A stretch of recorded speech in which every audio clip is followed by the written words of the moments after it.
अकेलापन एक ऐसा शब्द जिससे सब घबराते हैं।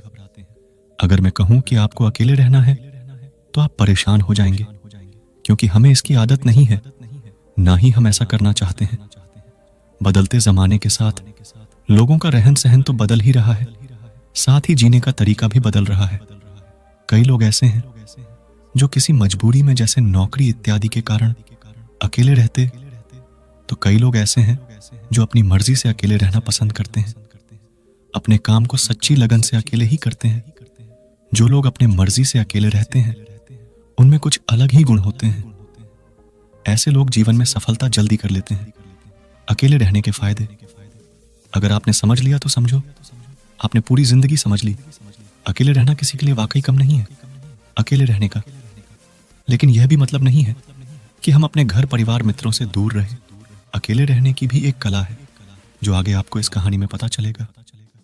अकेले रहने का यह मतलब है एकांत में रहकर अपने काम को, अपने सम्मान को, अपने प्रतिष्ठा को, अपने अंदर झांकने की कला को, अपने उज्जवल भविष्य को आप कैसे आगे बढ़ा सकते हैं, उसके बारे में जानना हम अकेले रहने के उन 7 अमूल्य गुणों के बारे में भी जानेंगे। इस कहानी के माध्यम से एक व्यक्ति एक गुरु के पास आया और बोला, गुरुदेव, मेरे दुख का कारण क्या है? वह गुरुदेव बहुत ही बड़े ज्ञानी व्यक्ति थे। गुरु ने कहा, अपने आप को चीजों से चिपका लेना, चीजों को पता कर लेना और उन चीजों के प्रति आसक्त होकर उसके पीछे भागना ही तुम्हारे दुख का कारण है। उस व्यक्ति ने गुरु को धन्यवाद किया और कहा, गुरुदेव, आपने तो मेरी समस्या का समाधान कर दिया। मैं इतने दिनों से अपनी समस्या का समाधान चाहता था। आपका धन्यवाद गुरुदेव। यह कहकर वह व्यक्ति वहां से जाने लगा। तभी गुरुदेव ने कहा, पूरी बात तो सुन लो।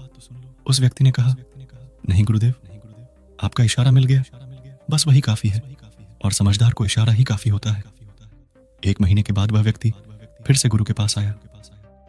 इस बार उस व्यक्ति का हाल बहुत ही बुरा था। वह बहुत ही दुखी था और सीधे गुरु के चरणों में गिर गया और कहा, गुरुदेव, आपने जो कहा था मैंने वैसा ही किया, पर मुझे यह सुख नहीं मिला। मुझे तो और दुख मिल रहा है। गुरु ने उस व्यक्ति से पूछा, तुमने ऐसा क्या किया? व्यक्ति ने कहा, मुझे अपने परिवार वालों से, मित्र रिश्तेदारों से दुख मिल रहा था। मैंने उसे छोड़ दिया और छोड़कर चला गया। 2-4 दिन तो मुझे अच्छा लगा, पर धीरे धीरे मुझे उनकी याद आने लगे। अपने माता पिता, अपनी पत्नी, अपने बच्चे याद आने लगे। रिश्तेदार, यहां तक कि अपने शत्रु भी मुझे याद आने लगे। इतना दुखी तो मैं उनके पास रहकर भी नहीं था जितना मैं उनसे दूर होकर हो गया। इसलिए आज मैं वापस अपने घर जाने के लिए निकला था और आपके पास आ पहुंचा। आपने मुझे इतनी गलत सलाह क्यों दी? गुरुदेव, गुरु मुस्कुराए और गुरु ने कहा, तुम परिवार को छोड़कर भागे, मित्र रिश्तेदारों, हर तरफ की शक्तियों को भी छोड़कर भागे, पर यह तुम्हारी गलत फहमी थी कि तुम छोड़कर भाग रहे हो। वास्तव में तो तुम उन्हें लेकर भाग रहे थे। व्यक्ति ने कहा, पर गुरुदेव, मैं तो किसी को अपने साथ नहीं लाया। गुरु ने कहा, जो चीज हमें दुख देती है वह कहीं बाहर नहीं होती। यहां तक कि जो हमें सुख देती है वह अभी बाहर नहीं होती। ये सब परिवार वाले, रिश्तेदार, मित्र, शत्रु, ये सब कहां बसते हैं? ये सब हमारे मन में बसते हैं। और जब तुम भागे तो तुम अपने मन को साथ लेकर भागे, और तुम्हारे मन में यह सब तुम्हारे साथ भाग रहे थे, तो तुम इनसे कहीं दूर गए ही नहीं। जब जो चीजें मन में बसी हो और वह आसपास हो, वह हमें बहुत लगता है, पर वह बहुत कम होता है।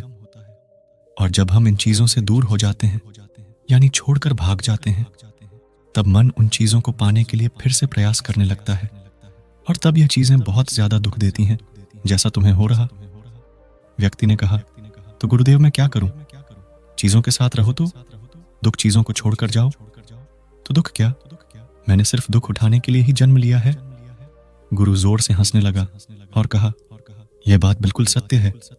यहाँ सब सिर्फ दुख उठाने के लिए जन्मते हैं, पर यह भी सत्य है कि इन दुखों के पार सुख है, और उन सुख के पार दुख है, फिर सुख और फिर दुख है।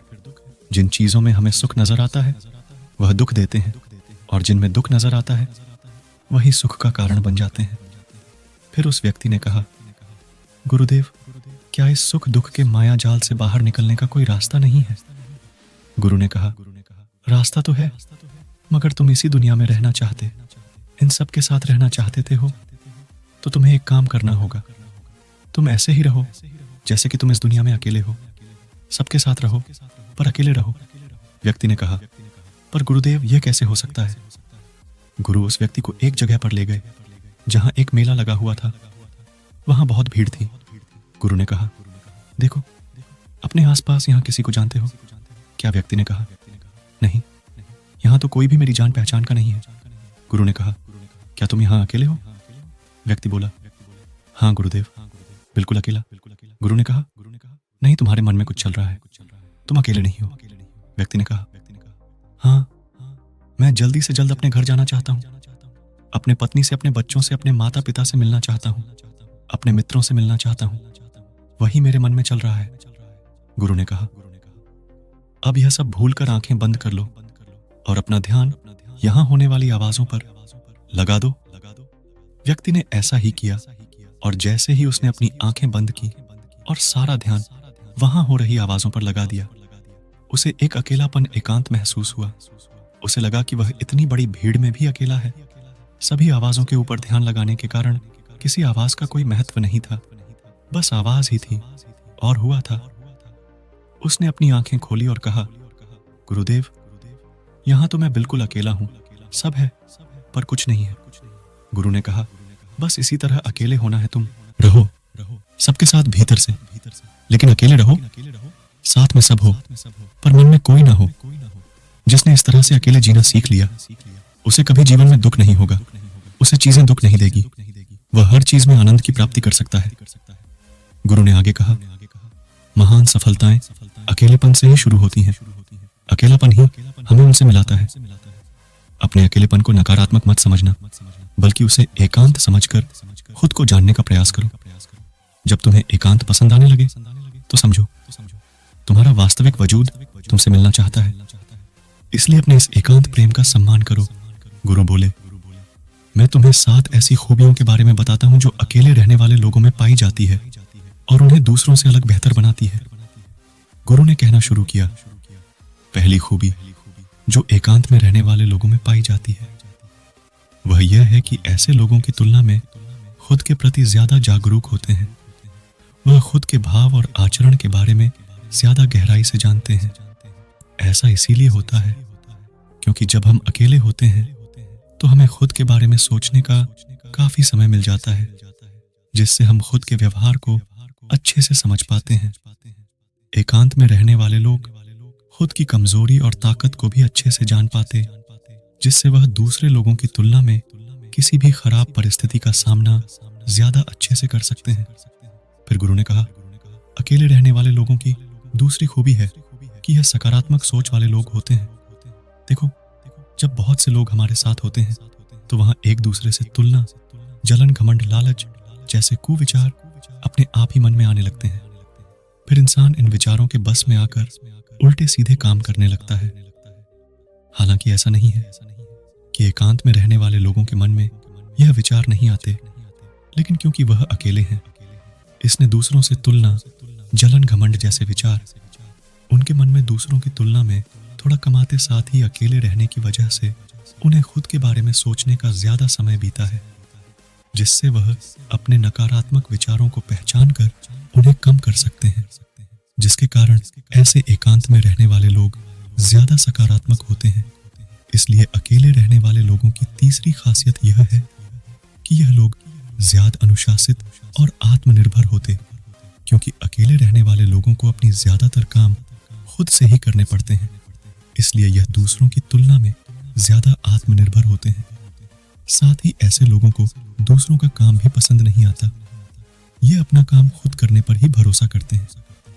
साथ ही ये लोग कोशिश भी करते हैं कि दूसरों से कम सहायता लेनी पड़े, पर क्योंकि ऐसे लोग आत्मनिर्भर और अपने काम को लेकर स्पष्ट होते हैं, ऐसे लोग अनुशासित भी होते हैं। यह लोग अपने समय की कद्र करते हैं और दूसरों का भी समय बर्बाद नहीं करते। अकेले होने की वजह से ऐसे लोग एक निश्चित दिनचर्या का पालन भी करते हैं, जिससे यह लोग ज्यादा व्यवस्थित होते हैं और यह भी इनके अनुशासित होने का एक कारण है। फिर गुरु ने आगे कहा, अकेले रहने वाले लोगों की चौथी खासियत यह है यह लोग किसी भी चीज के बारे में बड़ी बारीकी से और गहराई में जाकर सोच सकते हैं। अकेले रहने वाले लोगों की यह सबसे बड़ी खासियत होती। इसलिए जितने भी लेखक, कवि और बड़े बड़े कहानियों के रचयिता हैं, उन सभी को एकांत में रहना पसंद था। क्योंकि जब कोई व्यक्ति एकांत में होता है तो अपने अंदर की आवाज सुन पाता है। जितने भी बड़े आविष्कार हुए हैं, उन सब की शुरुआत एकांत में हुई थी। क्योंकि एकांत में रहकर ही किसी भी चीज के बारे में बड़ी बारीकी से सोचा और समझा जा सकता है। गुरु ने कहा, एकांत में रहने वाले लोगों के बारे में खूबी यह है कि इनका व्यक्तित्व सबसे अलग हटकर होता है। वह लोग ज्यादातर दूसरे लोगों के साथ रहते हैं। यह अकेले रह ही नहीं पाते। वह कितनी भी कोशिश कर रहे, लेकिन जाने अनजाने में सही, लेकिन दूसरे के व्यक्तित्व का कुछ हिस्सा उनके अंदर आ ही जाता है। दूसरों की आदतें, दूसरों के विचार उनके अंदर प्रवेश कर ही जाते हैं, जिससे उनके व्यक्तित्व में वह अनूठापन, वह निरालापन नहीं आता था। उनका व्यक्तित्व कई सारे लोगों के साथ व्यक्तित्व का मिश्रण होता है। पर क्योंकि एकांत में रहने वाले लोग अपना ज्यादातर समय अपने साथ बिताते, इसलिए यह दूसरों की बातें और विचारों से बहुत ही कम प्रभावित होते हैं। इनके अपने जीवन को जीने के खुद बनाए नियम और कायदे होते हैं, जिनका यह पालन करता है, और यह किसी से भी आसानी से प्रभावित नहीं होता। इसलिए ऐसी लोगों की शख्सियत सबसे हटकर सबसे अलग होती है। इसलिए इनके व्यवहार में एक अलग ही निरालापन होता है, जो किसी दूसरे व्यक्ति को भी पसंद आ सकता है। और नहीं भी गुरु बोले, छठी खासियत जो एकांत में रहने वाले लोगों में होती है, ज्यादा लोगों से अपने संबंध नहीं बनाते, लेकिन ये जितने भी लोगों से संबंध बनाते हैं, सच्चे दिल से बनाते हैं। ऐसे लोगों के बहुत ही कम दोस्त होते हैं, लेकिन जितने भी होते हैं, यह उनसे अपने दोस्ती को पूरी ईमानदारी से निभाने की कोशिश करते हैं। अक्सर लोगों को यह लगता है कि एकांत में रहने वाले लोग बहुत कम बात करते। देखिए, उनसे पूछिए जिनसे यह दिल से जुड़े होते हैं, उनसे यह कितनी बातें करते हैं। वैसे लोग इन्हें अपना मान लेते हैं और वह इनके सामने अपने पूरे दिल की बात रख देते हैं। अकेले रहने वाले लोग बहुत ही कम लोगों के साथ संबंध रखते हैं, लेकिन बुरे वक्त पड़ने पर वह अपनी तरफ से पूरी मदद करने के लिए तैयार रहते हैं। इसलिए इनके रिश्ते कम लोगों से तो होते हैं, लेकिन जिनके साथ भी होते हैं बहुत मजबूत होते हैं। अगली खासियत, अकेले रहने वाले लोग मानसिक तौर पर और भावनात्मक रूप से मजबूत होते हैं, क्योंकि उन्हें पता होता है कि अगर कोई समस्या उनके ऊपर आती है तो उन्हें अकेले ही उन समस्या से निपटना पड़ेगा। ऐसी बात करने से उनके अंदर खुद के प्रति आत्मविश्वास बढ़ जाता है, और आत्मविश्वास एवं आत्मसम्मान के बढ़ने से वह मानसिक और भावनात्मक तौर पर और मजबूत होते चले जाते हैं, और यह मान लेते हैं कि कोई भी ऐसी समस्या नहीं है जिससे वह अपनी दृढ़ इच्छा के दम पर हरा ना सके। और यही एक सोच उन्हें दूसरों से अलग बनाती है। इतना कहने के बाद वह गुरुदेव चुप हो जाते हैं, और फिर उस व्यक्ति ने कहा, गुरुदेव, आपकी सारी बात तो ठीक है, लेकिन यह एक गम कहा जा सकता है। यह अकेलापन एक वरदान है। यह सुनकर फिर गुरु ने कहा, अकेलापन हमेशा से ही एक वरदान रहा है। अगर हम उस समस्या को पूरी सकारात्मकता के साथ उपयोग कर पाए तो, क्योंकि जब हम दुनिया के लोगों के साथ होते हैं तब हम भीड़ का हिस्सा होते हैं, लेकिन जब हम अकेले होते हैं तब हम खुद के साथ होते हैं। जब हम खुद के साथ होते हैं तभी हम अपने समय का सदुपयोग, खुद का आकलन, खुद के शौक और सभी बातों पर अच्छे से ध्यान दे सकते हैं और अपनी कमजोरियों पर काबू पा सकते हैं। और ऐसा कह सकते हैं कि सच में अच्छाई की राह और इंसानियत के मंजिल भी पा सकते हैं। उस व्यक्ति को गुरु की पूरी बात समझ में आ गई और वह गुरु को धन्यवाद किया और वहां से चला गया। तो दोस्तों, जिन चीजों को हम पाना चाहते हैं वह तब तक हमें दुख देती है जब तक कि हम उसे पा ना लें। जब हम उसे पा लेते हैं तब वह फिर से हमें दुख देती है कि वह कहीं हमसे छूट ना जाए, और जब वह हमसे छूट जाती है तो फिर से हमें वह दुख देती है।